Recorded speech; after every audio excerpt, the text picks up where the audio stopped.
Mga idol at kabayan, super good news sa mga nagtatanong kung may armas ba ang mga barko ng Philippine Coast Guard. Aba, nagkaroon ng pagsubok ang Philippine Coast Guard kasama ang Israel Defense Attaché sa Mariveles, Bataan upang subukan ang mga remote-controlled weapon station na binili pa sa Elbit system sa Israel. Ilang remote-controlled weapon station ba ang binili ng Pilipinas para sa Philippine Coast Guard? Ilang barko ng Philippine Coast Guard ang merong remote-controlled weapon station? Alamin! At alam nyo ba na 24 na .50 caliber machine gun ang dumating para sa Philippine Coast Guard? Yan ang ating aalamin at pag-uusapan dito lang sa Good News Philippines. Huwag kalimutang i-like ang video, mag-subscribe, mabilis lang ito, promise!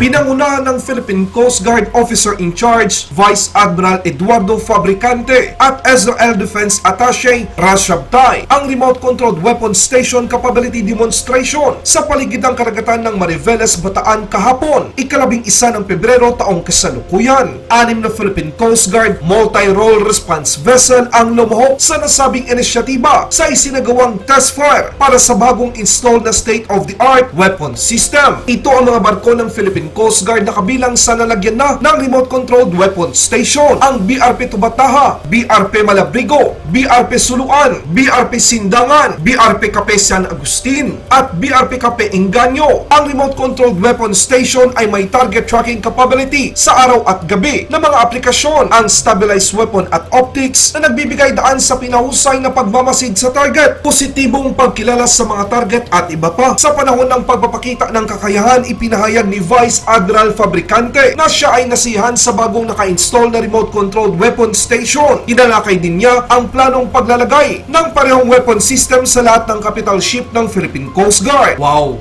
Ganyan dapat. Ang mga makabagong sistema ng armas na ito ay makabuluhang magpapapahusay sa ating pagganap ng mga operasyon at pagpapatupad ng batas sa dagat sa karagatan ng bansa. Magbibigay daan din ito sa Philippine Coast Guard na masuportahan ang Armed Forces of the Philippines, Philippine Drug Enforcement Agency, Bureau of Custom at iba pang ahensya ng gobyerno na tumutugon sa terorismo, iligal na droga at smuggling. Sinimulan ng Philippine Coast Guard ang pag-install ng 8 remote-controlled weapon station sa 8 Philippine Coast Guard vessel noong Oktubre 2021 na kumpleto ang buong pag-install noong Disyembre ng nakaraang taon. Ang nasabing sistema ay ang first of its kind acquisition sa kasaysayan ng Philippine Coast Guard ay naglalayong mapabuti ang paghahatid ng serbisyo publiko ng Coast Guard, partikular ang pagsasagawa ng maritime security at law enforcement operation sa malawak na karagatan ng Pilipinas. Maraming salamat. Ang tagahatid ng balita, Good News Philippines. Mabuhay ang mga Pilipino! Mabuhay ang Pilipinas! Laban Pinas!